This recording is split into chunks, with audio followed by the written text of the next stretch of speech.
চলো নমস্কার। আজকে আমরা দুটি পেটের ব্যায়াম করে দেখাবো। তো প্রথমে শুয়ে পড়ো, আমার একটা ছাত্র তো তিতাসবাবু আমাদেরকে পেটের ব্যায়াম করে দেখাবে। দেখুন এই দুটি আসন করবেন, পেটের জন্য খুবই ভালো। প্রথমে করব নৌকা আসন। হাত দুটোকে থায়ের উপর রাখবে, দিয়ে নৌকা যেমন আকৃতি হয় ওরকমভাবে থাকবে। চলো স্টার্ট।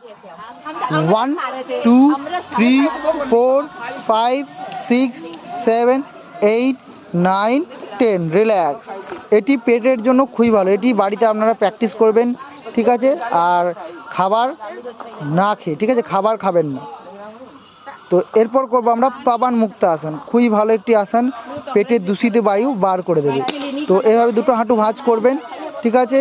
হাত দুটোকে হাঁটুর উপর ধরবেন, এবার ধরুন, হ্যাঁ, নিয়ে বুকে টাচ করে কিছুক্ষণ থাকবেন। চলো 1 2 3 4 5 6 7 এইভাবে থাকবেন, যতক্ষণ পারবেন থাকবেন। নিয়ে আস্তে আস্তে আবার পাটাকে সামনে রাখবেন, রেখে পাটাকে মিলিয়ে দেবেন।